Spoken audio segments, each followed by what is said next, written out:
rero icyo nenda kubabwira, uyu mwami ntimuzamukoze isoni, kuko ushobora kunyihisha ugatwara inda ukayikuramo, ndetse wahagarara hano tukagukomera amashyi tukavuga ngo murabona umukobwa uhagaze neza ngo aremye.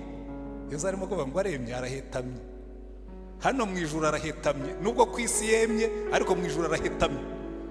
Uretse no kuba ahetamye, mu ijuru yarapfuye kuko yishe umuntu. Zaburi ya mbere. Buriya harangirikani abantu bigeze babana n'abantu bo hariya hakurya y'umuyanja b'abarokore. Hari umugabo witwaga Gakima yateraga korasi amenyo 32 yose ukayabona, microphone zari zitaraza, yateraga korasi kandi yari umwangirikani nyirovu y'uyu muntu. Angirikani konje. Ubundi ikipe yatsinzwe ni iceceka. Amen. Ikipe yatsinzwe niyo iceceka. Muzajye ku kibuga iyi kipe yatsinze igitego.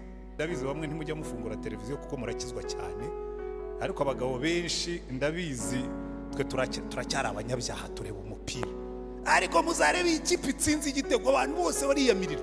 Hanyuma Yesu yaratsinze, hanyuma twe tujye twicara tumire nk'abantu. Oya.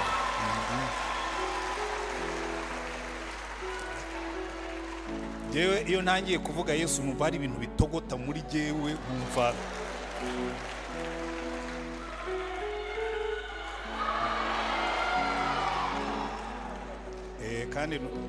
kandi numva nzasaza gutyo, kuko buriya iyo ugenda wegera umuriro nibwo urushaho kumva ubushyuhe. Rero kandi baratubwira ngo uko tugenda dusaza ngo niko wa munsi urushaho kwegera. Ngewe nta gahunda mfite yo gusaza mpunje.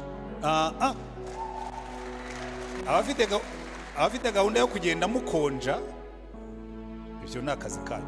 Ubundi twebwe uko tubona tugenda twegera, umunezero urushaho kuba mwinshi n'imbaraga zikarushaho nyinshi. Uko ugenda urushaho kumenya Yesu, kumva wamuvuga kandi ukamuvuga mu zindi mbaraga. Noneho nyemerera usengera umuntu kuri iruhande, kuko nabyo nta kosa tuba dukoze rwose. Intumwa zazamuye amajwi zose, mujye musoma Bibiliya zanyereka umukore nk'abatubanjirije. Haleluya.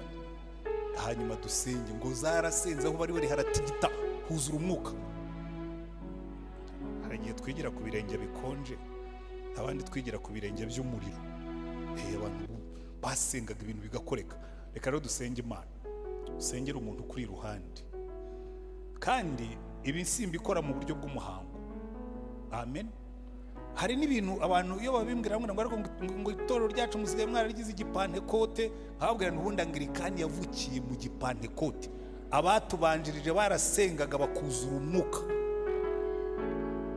Hanyuma turangije dutangira kugenda twumva yuko angirikani mu kwambara kora, hambara urutonde rw'amakanzu, ntarenzaho n'ibindi. Nimuze twuzura umwuka. Nta kibazo mfitanye n'ikanzu, hari n'ibyimfasha. Iyo nyambaye ntimubona ko nabizi icyuya mu maha, nta burya zifite umumaro cyane. So sengera umuntu kuri iruhande, kuko nicyo kiba cyatuzanye. Umusengere ngo Mana, uyu muntu muhe umugisha, muhe umugisha w'ubuzima buzima, muhe umugisha w'ituze mu mutima, umuhe umugisha wo gukora ibyo akoze bikaba byiza, umuhe umugisha wo kukumenya, umuhe umugisha wo kuzaragwa ibyiza. Umusengere imigisha yose Imana yadusezeranije. Turagushimye Mwami Mana yacu. Mwami Yesu aratubwiye ngo 2 cyangwa 3 nibaterana mu izina ryawe ngo uzaza ube hagati yabo. Turakwimitse kuri uyu munsi, uzi utegekera iteraniro, umanukane n'imbaraga z'ijuru, umanukane n'imbaraga z'umwuka, umanukane n'abamarayika barinzi. Imbaraga zawe zikorere muri iri teraniro, kandi mu izina rya Mwami wacu Yesu Kristo waratubwiye ngo 2 nibahuza umutima kugira icyo basengera, ngo nawe mu ijuru uzagikora. Nifatanije n'umuntu wese urimo gusengera icyifuzo icyo ari cyo cyose muri iri teraniro. Reka imbaraga z'umwuka zimanukira aha ngaha, reka abamarayika bawe batwara ibyifuzo byose. Mana, wakira amashimwe yacu, ariko wakire n'ibyifuzo. reka umuntu wese waje hano yumva arwaye mu mubiri, yumva arwaye indwara z'uruhu, yumva arwaye indwara z'imitsi, yumva arwaye indwara z'amagufwa, yumva arwaye mu nda, yumva arwaye mu mihogo, abarwaye amatwi, indwara zose mu izina rya mwami wacu Yesu Kristo zijyane n'aya masengesho. Mwami Yesu kandi waratubwiye ngo abarushye n'abaremerewe baze bagusange. Hari abantu batakibasha gusinzira, hari abantu bihebeshejwe n'ibibazo, reka imbaraga zawe zimanuke. Uwari wihebye, uwari ubuze mahoro, utakibasha gusinzira, mu izina rya mwami wacu Yesu Kristo reka imbaraga zawe zimanuke, amenye kuri Imana ishobora byose kandi uri Imana imukunda. Kandi mu izina rya mwami wacu Yesu Kristo turasengera umuntu wese urimo hano. Waratubwiye ngo umwuka wera naza niwe uzemeza abantu iby'ibyaha n'iby'urubanza n'ibyo gukiranuka. Reka umuntu waje aremerewe n'ibyaha, waje aremerewe n'ubusinzi, waje aremerewe n'ubusambanyi, waje aremerewe n'amashyari, waje aremerewe n'inzangano, imbaraga z'umwuka zigendagende hagati muri twebwe kugira ngo ibyo byose bikurweho. Reka icyubahiro cyawe cyuzure iyi nzu Mana, reka icyubahiro cyawe cyuzure urusengero, reka imbaraga z'umwuka zikorere muri twe, zikorere mu mibiri yacu, zikorere mu bitekerezo byacu, zikorere mu mitima yacu, kandi umuyoboro w'ijuru ufungurirwe twebwe Mana kugira ngo icyubahiro cyawe kigaragara ahantu. Ihesha icyubahiro ubwoko bwawe buhabwa umugisha, kubona mu izina ryawe dusabye mwami wacu Yesu Kristo, amen, amen. Mwicare. Uyu munsi ni umunsi w'amakorari, niyo mpamvu gahunda zagiye zicuma gake gake. Nyine mwabibonye ko twari dufitemo gahunda nyinshi, ariko nanjye ndagerageza kubabwiriza muri make, niba bijya bishobokera umuntu w'umusaza kuvuga amagambo make. Umuntu ufite imyaka nk'iyanjye nubona umuntu yatangiye kumera imvi, navuga ngo uravuga mu magambo make, ujye utegereza nk'isaha imwe cyangwa abiri, ubwo azaba nabwo atarangije neza. Njya mbabwira, hari umusaza twigeze gutumira mu giterane, atubwira ati yemwe bati mwampaye amasaha angahe? Tuti ni minota 45, ngo ndaba ntararangiza kubabwira ubuhamya bwanjye, ni mu nyongerereho nk'indi saha imwe. Ariko ibyo ngibyo nanjye ndabizi ko igihe kiba cyihuta, reka nanjye ngerageze kwihutana nacyo. Haleluya. Reka mbanze nanjye mubifuriza ikaze, cyane cyane abashyitsi bateranye natwe uyu munsi. Uwaba yaje rwose akaba yababajwe no kubona itorero ryacu risigaye risakuza, ubwo yihangane. Ngo ndabwira abashyitsi ko twebwe dukunda ibintu binyeganyega. Nubwo nshaje ariko ndi umusaza unyeganyega, ushaka ko n'ibintu binyeganyega abantu bakumva bafite excitement kubera ibyo Yesu yadukoreye. Amen. Ariko ubundi turi abantu beza, turasenga, turakundana. Ubwo rero uri bwumve hano yahakunze, uzagaruke intebe yawe wandikeho izina ryawe. Ubutaha nuza ugasanga ari uwayicaye, uzamubwire ngo pastor yabivuze mwumva, iyi ntebe nanditseho izina ryanjye ni yanjye. Ariko niba uri uwahandi ukaba uzataha, uzadutwarira intashyo udusuhurize bene data bahore waturutse uyu munsi, mumbwire ngo amen. Hanyuma mu gusoza iki cyumweru cy'amakorari, iyi ntego dufite uyu munsi nayise ngo ni umuririmbyi uhagaze neza. Umuririmbyi uhagaze neza. Ariko ubundi mu ikaye yanjye nanditsemo ngo umukozi w'Imana uhagaze neza. Kubera iki naguye imbago z'iyi nyigisho? Nuko buriya hari ikintu gikomeye cyane abaririmbyi batari bumva, ndetse n'itorero ritari ryumva, yuko abaririmbyi ari abakozi b'Imana kimwe n'abapastori kimwe n'abandi. Reka mbibereke. Nkunda gutanga urwo rugero kuko rumba hafi. Twubaka urusengero, kimwe mu bintu byakomereye abantu n'ubu bigikomereye benshi ni aritari.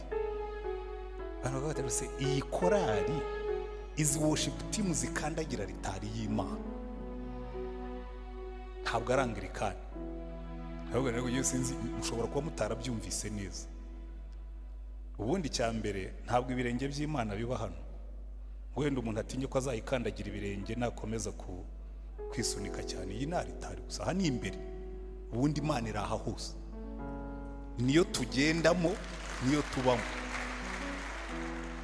Icya kabiri, umurimo wo kuririmba ni umurimo w'Imana kuri nivo ndetse isumba uwa gipastori. Muzi impamvu? Mbere y'uko abapastori babaho hariho kuririmba, na nyuma y'uko abapastori babaho hazabaho kuririmba.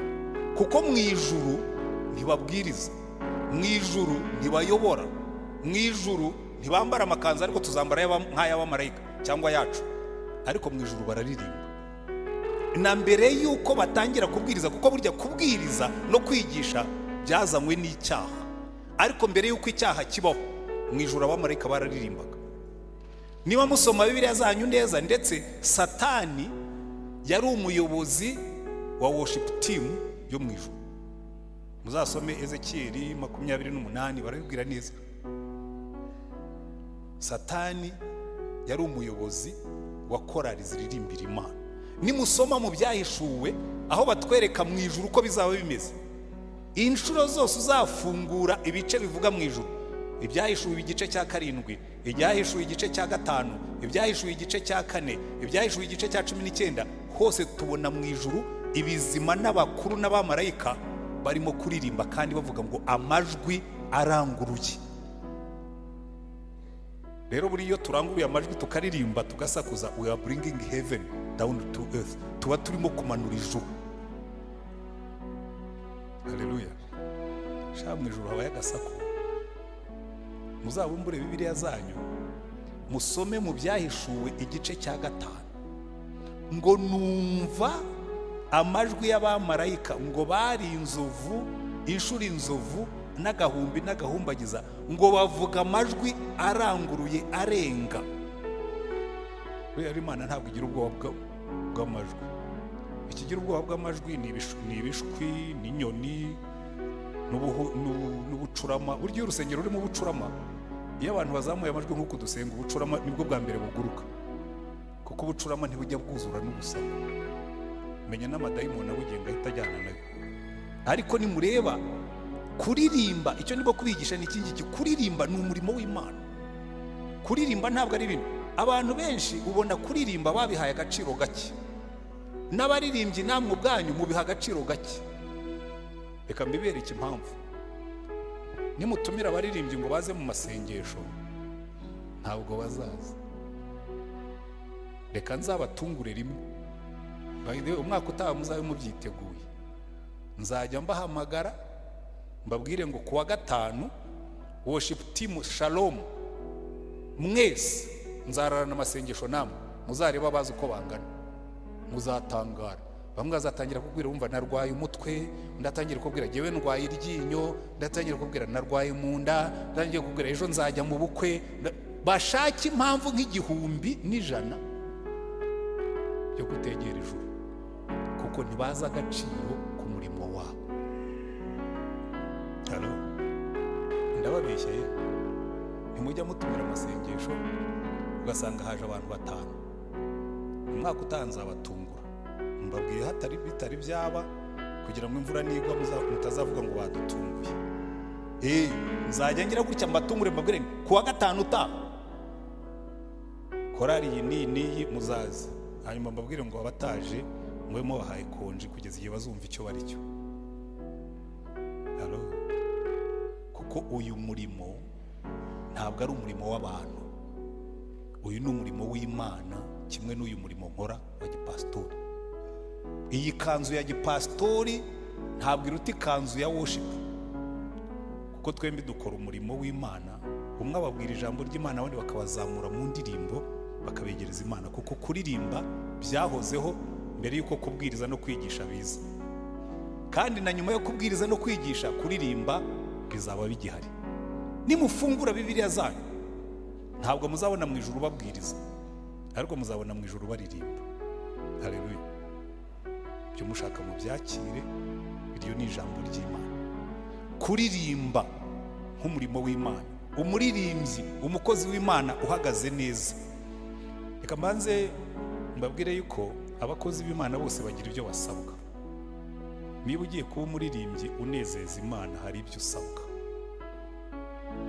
Abakozi b'Imana bose, Pawulo yandikiye Abakorinto, niyo teme twari dufite. Reka ngaruke muri Bibiliya, kandi mbibutse igice tugiye kwigaho nihuta, ni kiriya badusomeye muri Samweli wa mbere, kuko bamwe baje twarinjira gusoma ibice.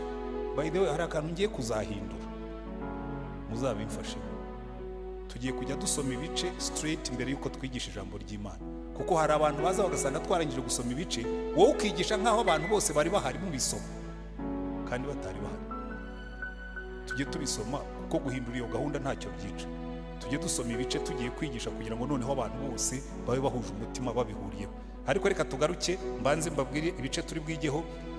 Samweli wa mbere ibice 16 kuva ku murongo wa 13 kugeza ku wa 23, n'Abakolosayi ibice 3 umurongo wa mbere kugeza ku wa 17. Samweli wa mbere ibice 16 umurongo wa 13 kugeza ku wa 23, n'Abakolosayi ibice 3 umurongo wa mbere kugeza ku wa 17. Ariko kuva uburyo bw'imyitwarire y'abakozi b'Imana, teme twari dufite, inyigisho twari dufite muri iki cyumweru yari yubakiye ku Bakorinto ba mbere igice cya 9 umurongo wa 27. Ariko kugira ngo wumve, ndahera ku murongo wa 23, ibisabwa abakozi b'Imana ngo bahagarare neza. Amina. Pawulo arandika akavuga ngo kandi ibyo byose mbikora ku bw'ubutumwa ngo fatanye n'abandi muri bwo. Ibyo ukora byose ubikore ku bw'ubutumwa bwiza, witware nk'umukozi w'Imana kugira ngo we kwica ubutumwa bwawe. Ntimuzi yuko mu birori abasiganwa biruka bose ariko ugororerwa kabumwe? Namwe aba ariko mwiruka kugira ngo mugororerwe. Umuntu wese urushanwa yirinda muri byose. Umuntu wese ukorera Imana yirinda muri byose. Umuntu wese uririmba yirinda muri byose. Umuntu wese ubwiriza yirinda muri byose. Umuntu wese uyobora yirinda muri byose. Umuntu wese wiswe umukristo yirinda muri byose. Amen. Abandi bagenzereza batyo kugira ngo bahabwe ikamba ryangirika, naho twebwe tugenzereza dutyo kugira ngo duhabwe iritangirika. Nuko ndange ndiruka, ariko ntisimutaza aho ajya. Nkubita n'ibipfunsi, ariko simuhusha. Ntabwo ndi mu byitozo, ntabwo ndi mu karasisi, jyewe nza aho njya. Amen. Hanyuma ahubwo mbabaza umubiri wanjye nkawukoresha uburetwa, ngo ahari ubwo maze kubwiriza abandi nanjye ubwanjye ntaboneka ko ntemewe.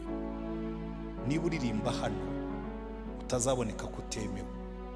Niba uri umu church warden ukore ku buryo utazaboneka ko utemewe. Rero mbabwire cyane cyane mu mbabarire icyo ngiye kuvuga.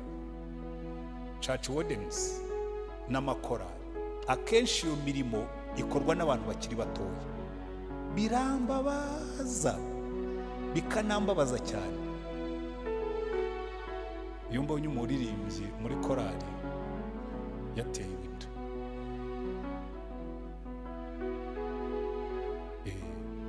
niba wakundanye n'umuhungu mubwira ati ariko you know something, reka twirinde tuzakora ubukwe twemye. Sibyo? Twemye uhagaze kabisa, nagucishamo ijisho nkabona wimye. Reka burya ibyo tuba tubabwira hano tubahagarika hano imbere kugira ngo tubacishemo ijisho. Hari umuntu uhagarara gutya kubera ko avuga ati reka ngerageze giye kugaragara ko ntembye. Muhagarare mwimye, kuko niba wabonye fiance reka mbwira abahungu, kuko abahungu babigiramo uruhare. Ngo ariko buriya ngo nzabwirwa n'iki kuzabyara. Fine, murongore uzamenya ko abyara wamugejeje mu rugo.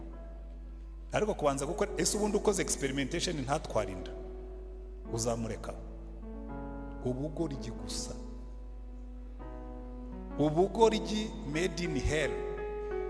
Satana kwicira ubuhamya, wari umuririmbyi ukarongorwa mu isoni ukabyara umwana wa kijyambere ku mezi 6.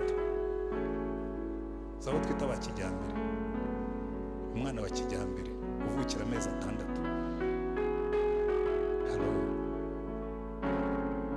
Rero hari ubwo tubahagarika hano kugira ngo musabe imbabazi.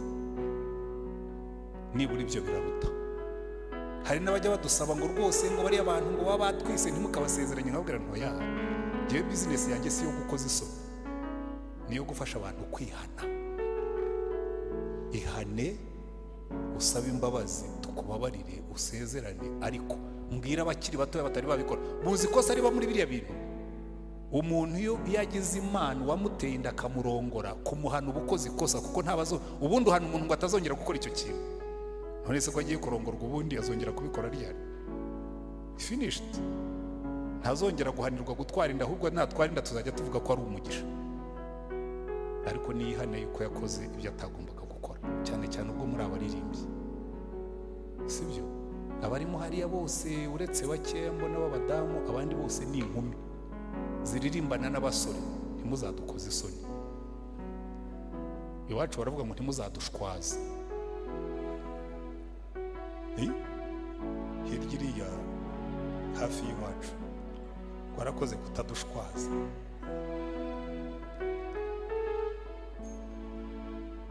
Amina. Umukozi w'Imana ahagarare atamara kubwiriza abandi akagaragara yuko atemewe. Uzaririmba ute uvuga Yesu kandi witwara nk'utaramumenye?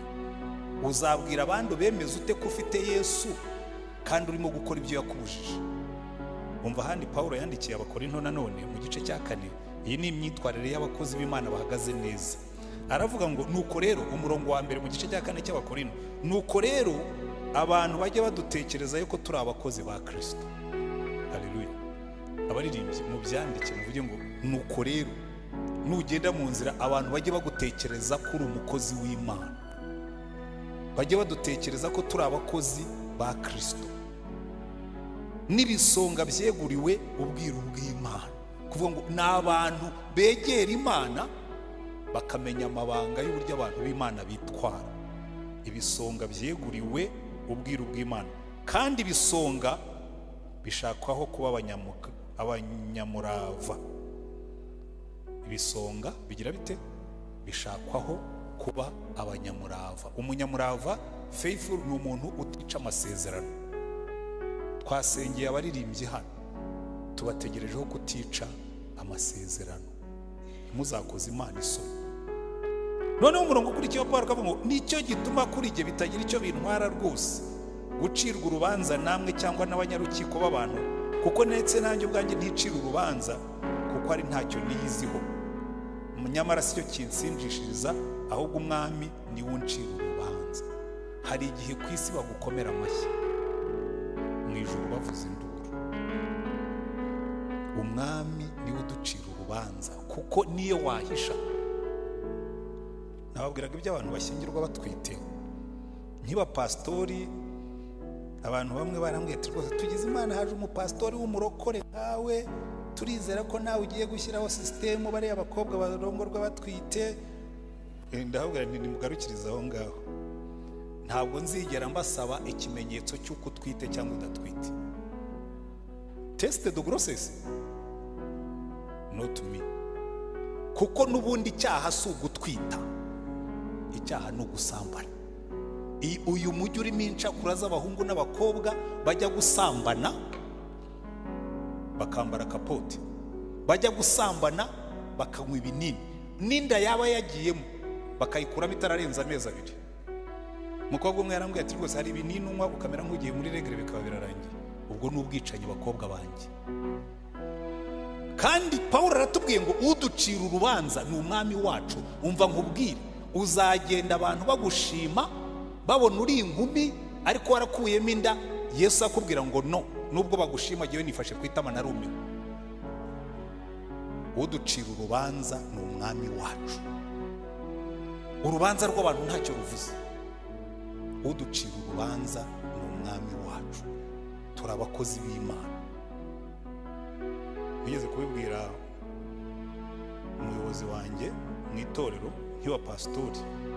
Ndabona niko my bishop, we wandambitseho ibiganza ugira pastor ariko wampamagaye ni Yesu. So ibyo Yesu antegetse nibyo nzakora. Ariko ibyo yanambazaga ntabwo byari ibintu bikomeye, nta nicyo byari bibangamiyeho itorero. Nari nasezeye mu kazi aho nakoraga. Arambwira ati ubwo ni wakoze ubugoryi, ubu umuryango wawe uzatungwa n'iki? Ndabona nibyo sinzabikubaza. Uwampamagaye yambwiye ngo ninsezere, nananirwa kuntunga nzamubaza ibyo yakoze, kuko genda umukozi w'Imana mbere yuko mba umukozi w'itorero. Hello. Mu mezi makeya ntabwo bishop azaba kintegeka, antuma nkuko antuma. Ubu narahiriye kumvira bishop. Ubu ayanditse urwandiko akavuga ngo Antoine muvanye Remera mwohereje ahandi, nagenda kuko narabirahiriye numvira bishop. Ariko ninjya muri retirement yanditse wari wakantu mahano nambwira ntumbabarire, icyo gihe cyararangiye. Ariko Yesu ambwiye ngo jya hangaha sinshobora kwanga, kuko we azantegeka ningera no mu ijuru akomeza ntegeke. Haleluya. Nigeze kubwira abanyeshuri bamwe b'Abanyamerika, bambwiye ngo ariko ngo muri Afurika ngo kuki ngo abaperezida banyu ngo batavaho ngo bagende baganiriza, igihe nta kibazo mfitemo. Umuperezida yakora neza nashaka azagumeho iteka ryose, ngo ariko ntabwo uri umudemokarate. Ubundi nigeze mbibabwira, ntabwo ugiye ndi umudemokarate, ndi umuteokrate. Mpitana nababwira ni jyewe Yesu yatangiye kuntegeka kuva umunsi namwemeye mfite imyaka 25, azantegeka hano ku isi antegeke no mu ijuru, so jyewe nta kibazo mfite cyo kuyoborwa n'umwami nka Yesu. Bahita bumirwa nyine bati ubundi abapastori ikindi bakubwira ni iki. Rero icyo nenda kubabwira, uyu mwami ntimuzamukoze isoni, kuko ushobora kunyihisha ugatwara inda ukayikuramo, ndetse wahagarara hano tukagukomera amashyi tukavuga ngo murabona umukobwa uhagaze neza ngo aremye. Yesu arimo kuvuga ngo aremye, arahetamye. Hano mu ijuru arahetamye, nubwo ku isi yemye ariko mu ijuru arahetamye. Uretse no kuba ahetamye, mu ijuru yarapfuye kuko yishe umuntu. Halo, uriya mbabarira abaganga muri ino minsi. Jewe nshimira Imana ko ako kazi naragakundaga, ni nako nashakaga kujyamo, ariko nsigaye nicara nkabona Imana ndagushimira gutangiza umuganga. Umuganga umwe yarambwiraga ati pastor, mfite ikibazo. Ubu byagiye mu itegeko yuko umuntu udashaka kubyara azajya aza ukamukuriramo inda. Rero byose mubifate mubimenye, ku isi ibyo biremewe, ariko mu ijuru ni icyaha. Muri ino minsi ndetse barashaka no kubyagura ngo bikaba free, ngo bya bindi bashyizeho ngo byo, uretse ko no mu butabera sinzi niba hari abacayo, ariko abaganga barimo hano muzambwire. Nababwiye ngo hano uducira urubanza ni umwami wacu. Be careful. Ushobora kumvira isi ikagushima, ijuru rikugaya. Ngewe aho kugazagayirwa mu ijuru forever, nagayirwa ku isi igihe gitoya.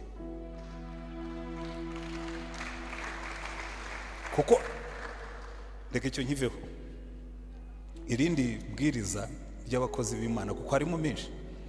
Timoteyo wa 2, kuko ndagira ngo twihute tugaruke kuri Dawidi hanyuma nze kugira n'igihe nsoza. Timoteyo wa 2 igice cya 2 kuva ku murongo wa 19, Pawulo arandika aravuga ngo nyamara urufatiro rukomeye rw'Imana ruracyahagaze, rwanditseho iki kimenyetso ngo Uwiteka azabe. Haleluya. Iri jambo ndarikunda. Ukavuga ngo hari ikintu kimwe nzi, Uwiteka azabe, aranze. Umuntu wese uvuga izina ry'Uwiteka nave mu bidatunganye.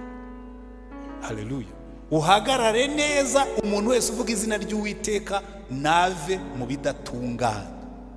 None bagakomeza akavuga ngo mu nzu y'inyumba ntihabamo ibintu by'izahabu n'iby'ifeza gusa, ahubwo habamo n'iby'ibiti n'iby'ibumba, bimwe babikoresha iby'icyubahiro naho ibindi bakabikoresha ibiteye isoni. Ngo nuko rero umuntu niyiyeza akitandukanya n'ibidatunganye, azaba abaye ikintu cyo gukoreshwa iby'icyubahiro cyejejwe, kigirira nyiracyo umumaro kandi cyatunganirijwe imirimo myiza yose. Umuntu niyiyeza azavamo umuntu Imana ikoresha iby'icyubahiro. Haleluya. Umurongo wa 22 agahita amubwira, reka mpindukirira abaririmbyi abakorari ngo nuko rero uhungira rya gisore. Amen. Ugira ute?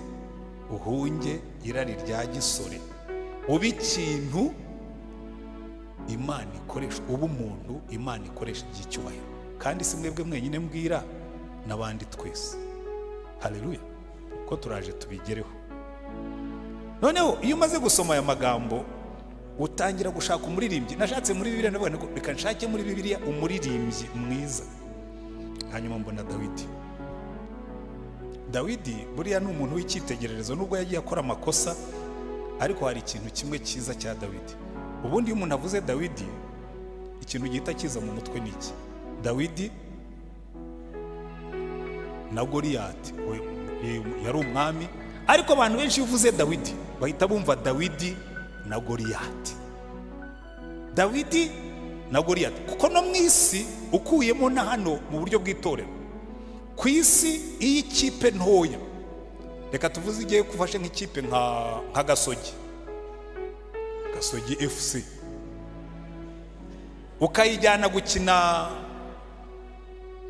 na Barcelona, bakubwira bati iyi Gasogi igiye gukina na Barca ni Dawidi na Goliyati. Izo komparezo abantu bajya babikora, n'abanyamakuru barabikoresha, kuko ikintu bazi kuri Dawidi ni Goliyati. Ikintu Dawidi yakoze gihambaye ku isi mu maso y'abisi, yishe Goliyati, ariko mu maso y'ijuru ntabwo ariko bamuvuga. Murebe mu gitabo cya kabiri cya Samweli igice cya 23, ntabwo bavuga ngo Dawidi umuhanga wo kurwana wishe Goliyati. Umva uko avuga. Samweli wa kabiri ibice 23 kuva ku murongo wa mbere. Aya niyo magambo ya Dawidi aheruka.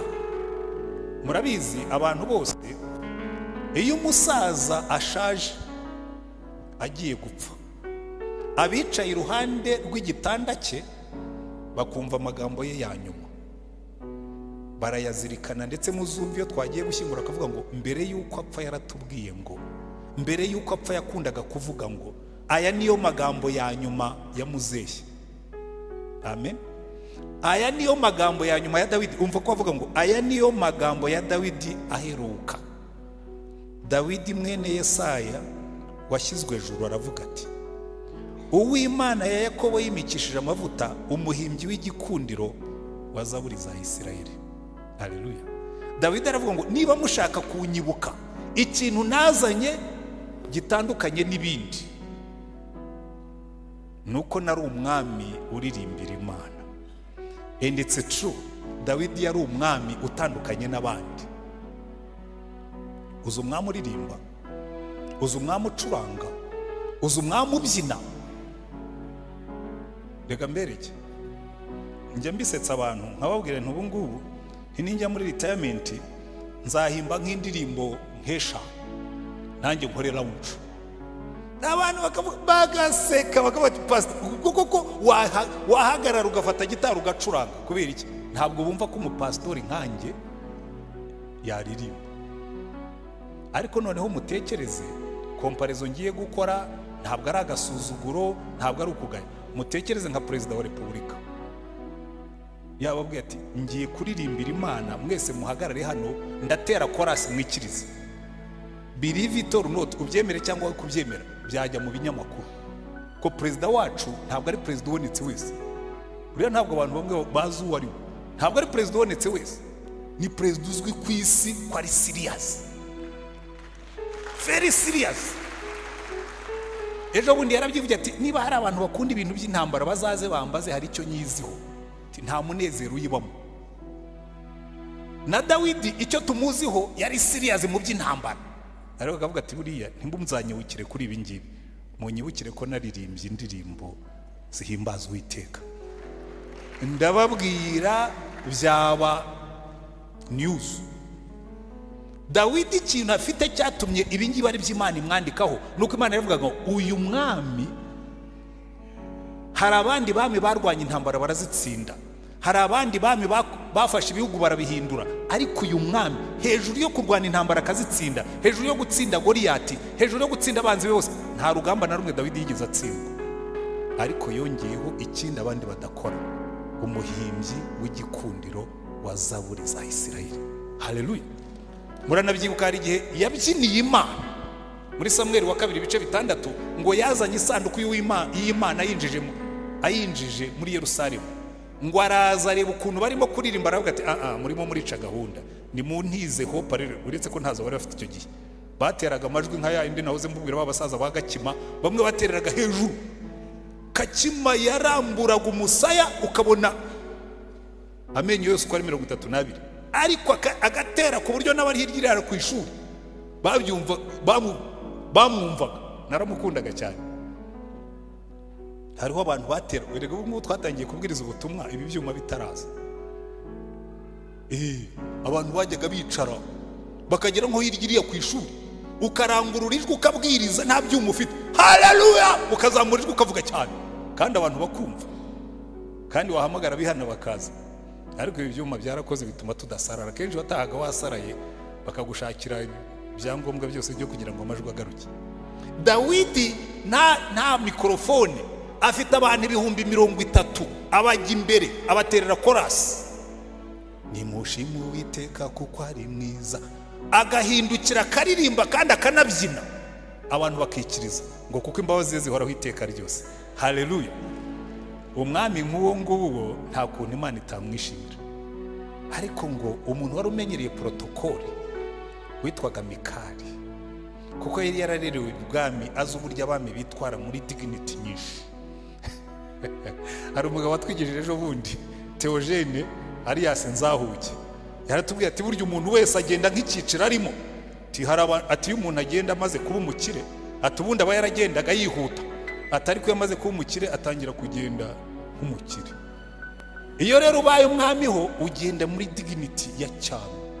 Noneho Mikali agiye kubona umwami aragenda nk'uwo mu cyiciro cya kindi kibyina kigatumura ivumbi, ati baba we, mbega umwami uri hano aratumura ivumbi, aragendana n'abatindi, arimo arakoma mu mashyi, ndaterwa noneho aranabyinnye, akuyemo ikota rinagiye escort ngo sigara yambaye isengeri, ngo amusuzugurira mu mutima. Ariko Imana iravuga ngo ni mu byandike ko Dawidi yari umwami utandukanye n'abandi. Haleluya. Kuko yaramyaga Uwiteka akamuririmbira. Hanyuma ni iki cyamuheshaga ubushobozi bwo gukora ibyo ngibyo? Ibanga rya Dawidi yari tubwiye hano, ariko dusubire muri cya gice twasomye. Baratubwira ngo umwami Sawuli ngo imyuka mibi yari isigaye imuzaho. Buriya reka rero mbabwire ikintu, namaze igihe nibaza, ariko uyu mwuka mubi uva ku Uwiteka ukaza ku muntu ni bwoko ki? Nza kubireba nsanga Bibiliya yatubwira ngo agahinda kava ku Mana gatera kwihana. Hari igihe Imana igushyiraho agahinda ugakora ibintu ikanga kukurekura, ikagushyiraho agahinda, ikongera ikaguteza agahinda, wakwanga ikabwira umwuka ngo urabizi guteza uriya muntu agahinda, byihorere, ukaba kahebwe. Niki cyatumye Sawuli umwuka mubi amuzaho? Umutima ugucira urubanza.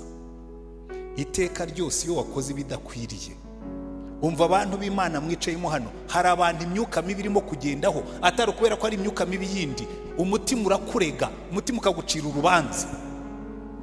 Umwuka yatangira kugushinja ugatangira kubyitiranya. Hari igihe ubwiriza mu rusengero, abantu bagiye babimbwira kenshi, bana ngo pastor ngo nukomeza kubwiriza ku bintu by'ibyaha ngo abantu bazacika mu rusengero, nkavuga ntibazagira urugendo ruhire, kuko abantu baba bashaka kutavuga ibyaha. Hari n'abambwira ngo ariko ngo ntugatanga ubuhamya ko wari umunyabyaha. None se nagira ubuhe buhamya ntavuge ko nari umunyabyaha Yesu akankiza? Muzatinyuka mute kwihana ibyaha byanyu ntavuge ko nanjye nari umunyabyaha Yesu akankiza? Ngenza mpagarare hano rero mugire ngo nge navutse ndi intungane, I'm not made in heaven. Nanjye nabyawe n'umugore nk'abandi bose, ngenda nk'umunyabyaha nk'uko abandi banyabyaha bagenda, ariko mpura na Yesu ubuzima bwanjye burahinduka. Haleluya. Uko niko umuntu ahesha Imana icyubahiro. Ntabwo uhesha Imana icyubahiro ubeshya abantu yuko nta kibazo ugira. Nanjye mba tempted, ndageragezwa nk'uko abandi bose bageragezwa, ariko nkanesha kubera amaso ya Yesu. Haleluya.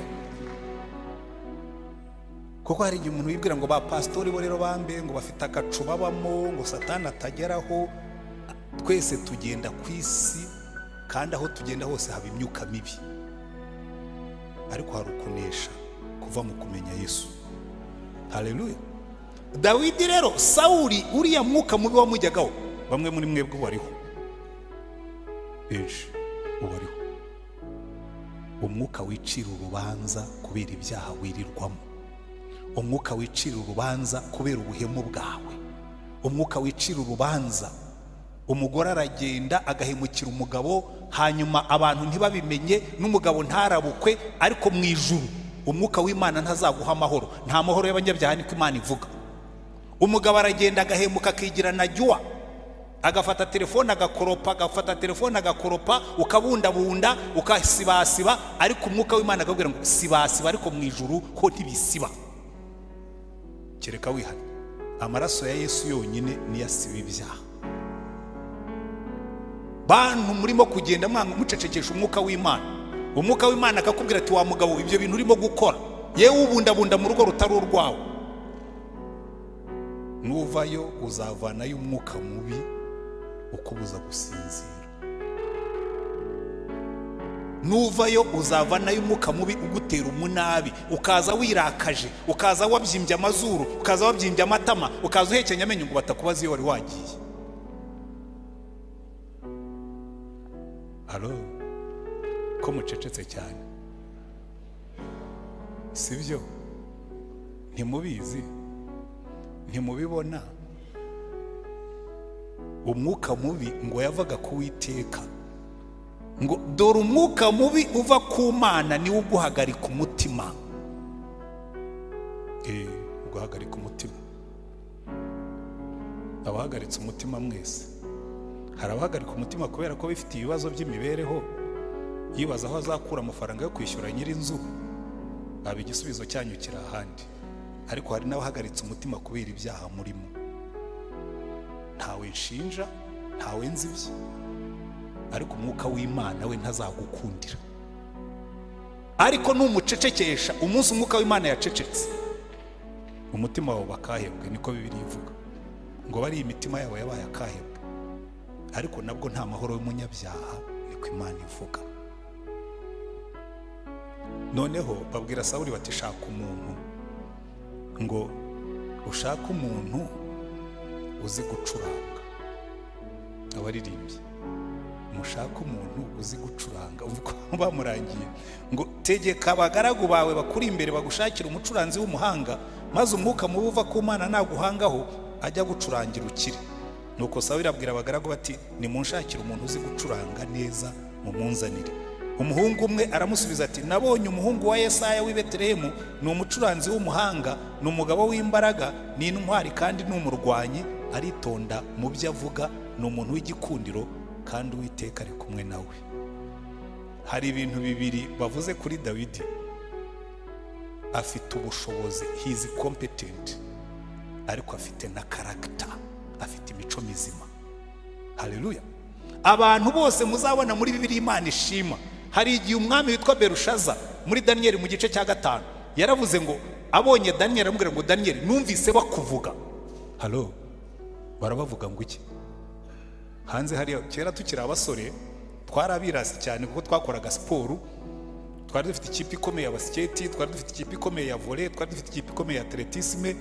Noneho twaba twakoze nk'ibintu bigacamo, mukanyura ahantu burya abasore iyo batsinze nk'ibitego cyangwa batwaye imidari, mugenda mwemye nyine mwidunda nk'itenesi, ukabwira abantu bakubwira ngo amakuru, ngo hanze aho baratuvuga ngo iki, ngo hanze aho baratuvuga ngo iki, hanze aho baratuvuga ngo iki. Yari expression twakoreshaga iyo ibintu byabaga byagenze neza, ngo hanze aho baratuvuga ngo iki. None ndabaza, Daniel umwami yaramubwiye ngo numvise bakuvuga, hanze aho barabavuga ngo iki? Halo, hanze aho, reka mpindukirire mwese, hanze aho barabavuga ngo iki? Hanze aha barabavuga ngo iki? Numvise bakuvuga yuko, uwo ni umwami wavugaga, Daniel yaramutangiye ubuhamya ngo numvise bakuvuga yuko umwuka mwiza w'Imana uba muri wowe, ngo kandi ugira ubushobozi bwo guhangamura ibyananiranye byose. Competency, ubushobozi bwongeyeho character, umutima. Buriya rero hari ikibazo dufite mu isi, kandi ahantu hose, si mu itorero gusa. Ihangane ngiye ndi hafi kurangiza. Ikibazo dufite mu isi, dufite abantu bafite competency, bafite ubushobozi, ariko batagira umuco, batagira umutima. Abandi turabafite bafite umuco, bafite character, ariko badafite ubushobozi. Abo bantu bombi aho uzabashyira hose bazaguteza ibibazo. Ariko jewe nahitamo ufite character, wenda buze competence kuko ushobora kuyimwigisha. Ariko ufite competence utagira character, uretse Yesu wenyine niwe ubikora akabisohoza. Muzitegereze mu kazi, ugiye mageragere hariyo abantu bafite ubushobozi pe, hariyo abahanga, hariyo ba injiniya, hariyo ba dokita, hariyo ba ariko bose bafite competence, bafite ubushobozi ariko badafite umutima. Siko bimeze? Bafite ubushobozi ariko badafite umutima.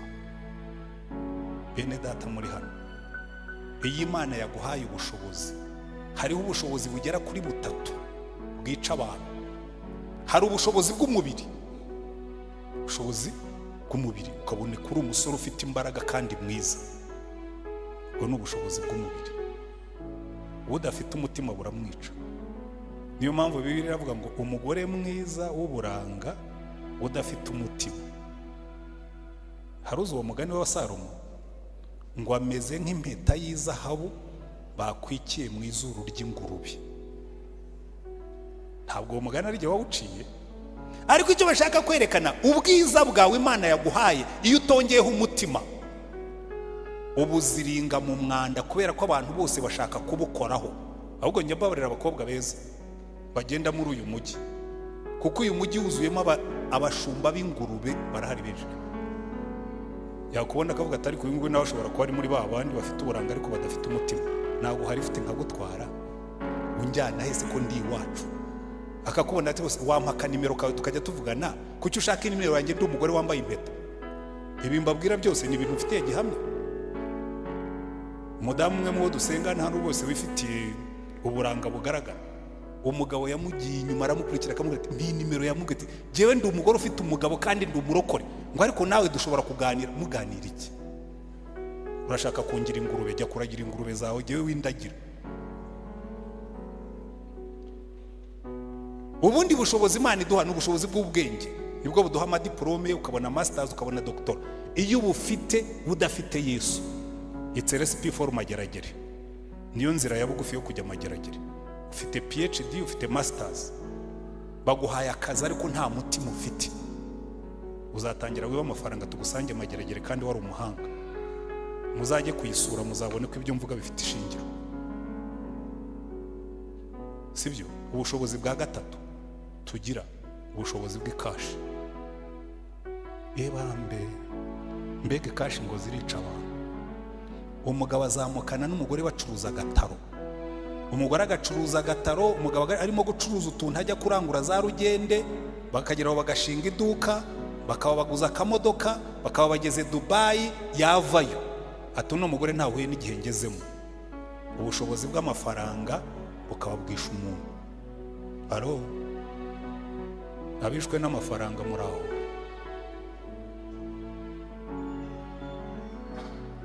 Niba urimo uyu munsi niwo munsi wo kwihana, ugahagarara neza mu Mana. Umugore mwaruhanye, dore wanjye yicaye hano, twatangiranye turi bato muruta. Rero nzatangire nyirima, narashatse umugore narutaga, none arashaje jye nkibyiruka, nzashaka umutoya mu muharike, numva iryo raha. Abarya amaraha ataraye iwanyu. Haro, ushobora kwihisha abantu ariko ntabwo uzihisha Imana. Amaso y'Uwiteka ihana uyu munsi. Satani arakubwira ngo ejo, ariko Imana ikakubwira ngo uyu ni umunsi wo kwihana, uyu ni wo munsi wo guhagarara neza. Tuzabigeraho dute rero? Reka nihute. Dawidi cyatumye bamushaka, yari afite ubushobozi ariko afite n'umutima. Kandi ibi ngibi byapurika mu kazi kose, ahantu hose. Tujya ahandi mu Bakolosayi, ndimo ndasoza. Abakolosayi igice cya 3, Pawulo aduha ibintu 4 tugomba gukora. Icya mbere, umurongo wa mbere aratubwira ngo niba mwarazuranywe na Kristo, mujye mushaka ibiri hejuru, aho Kristo ari yicaye iburyo bw'Imana. Mujye muhoza umutima ku biri hejuru, atari ku biri mu isi, kuko mwapfuye kandi ubugingo bwanyu bukaba bwarahishanywe na Kristo mu Mana. Hari umwanditsi w'Umuroma witwaga Sarusiti, abize mu maseminari bize igitabo cyitwa Katilina. Igitabo cye gitangira avuga ngo buri muntu wese ushaka kuzagera aho agera, buri muntu wese ushaka kuzagira ibyo ageraho, ngo agomba kwitonda, ngo akanyura mu isi atareba hasi nk'inkoko, ngo atumvira inda, ngo ngo ahubwo akiha intego ziri hejuru. Nibyo Pawulo ashyira mu buryo bw'umwuka avuga ngo murebe ibiri hejuru mwe guhoza amaso ku biri hasi. Imana irakuzamura, dore ibyago tugira. Imana iramuzamura yamugeza hano.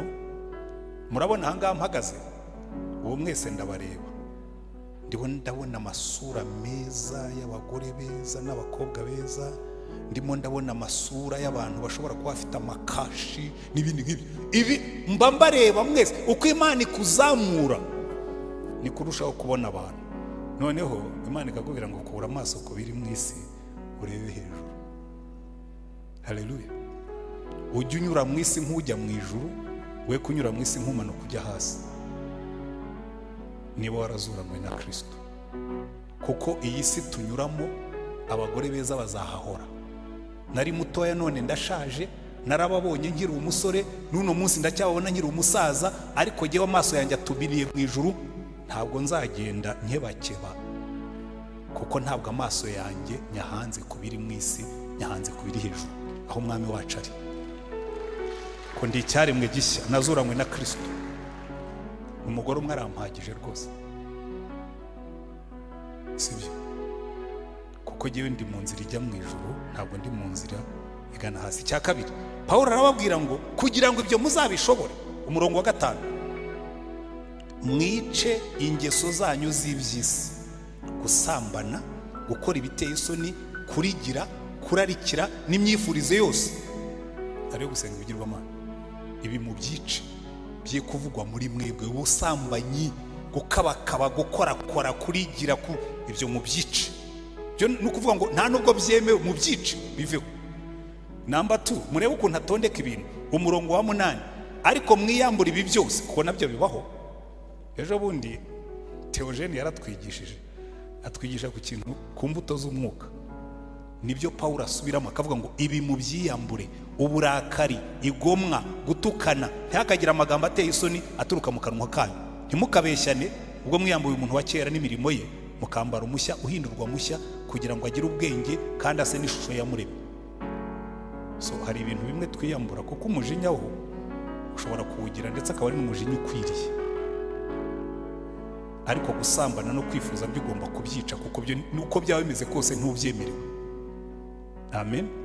Hanyuma icyanyuma akavuga ngo umurongo wa 12, nk'intore z'Imana zikundwa, mwambara umutima w'imbabazi n'ineza no kwicisha bugufi n'ubugwaneza no kwihangana, mwihanganirana kandi mubabarana byaha, ko umuntu agize icyapfa n'undi, nk'uko umwami wacu yababariye, aba ariko namwe mubabarirana. Umurongo wa 14, ariko ibigeretse kuri ibyo byose mwambara urukundo, kuko ari rwo murunga wo gutungana rwose. Haleluya.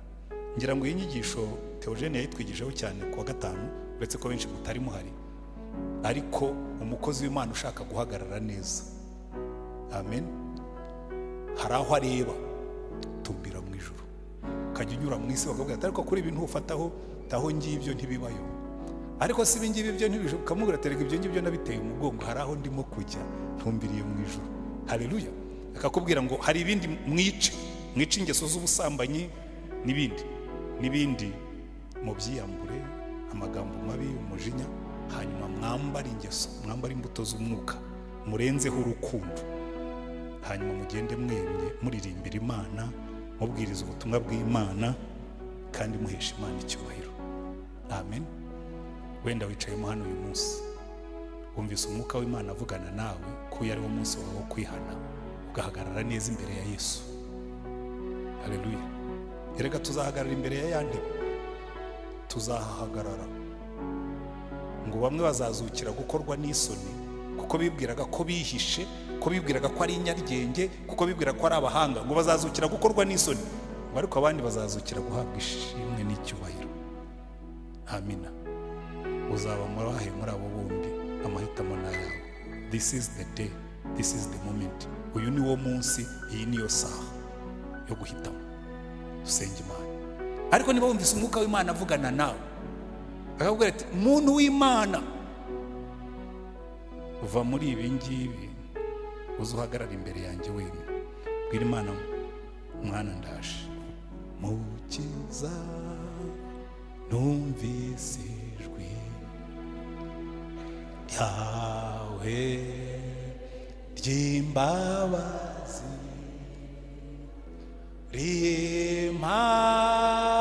rimpamagara ngo nozwe n'amaraso ya nditabye Yesu ndaje mukiza amaraso wavuye anyoza zamura ikiganza cyawe aho uri niba wumvise umwuka avugana nawe ubwira Imana ngo numvise ijwi ryawe kandi ngiye kumvira. Turagushimye mwami Imana yacu, urebe ibiganza bizamutse imbere yawe kuri uyu munsi. Uko bazamuye ibiganza ariko nawe uzamura icyawe ikiganza kugira ngo ubafate, ubazahure, ubakure mu byaha, wice ingeso mbi muri bo, nurangiza ubatereho imbuto z'umwuka barizo bagenderamo. Kuko mwami twifuza kuzahagarara imbere yawe tudakozwe n'isoni. Reka imbaraga z'umwuka wawe zimanukira ahangaha, kandi amaraso yawe utweze wongere utweze Mana, utweze kugira ngo wa munsi nuhamagara amazina y'abera ntituzakorwe n'isoni. Wumve gusenga dusengeye ahangaha, udukomeze mu gitabo cy'ubugingo, kandi buri munsi ugende udutunganya kugira ngo wa munsi nitugaragara imbere yawe tuzahesha izina ryawe icyubahiro, turagwa ubugingo bw'iteka mu izina rya Mwami wacu Yesu Kristo, amen. Imana ibahe umugisha, mwakoze cyane. Reka nsubize gahunda abayobozi ba gahunda. Zaburi ya mbere.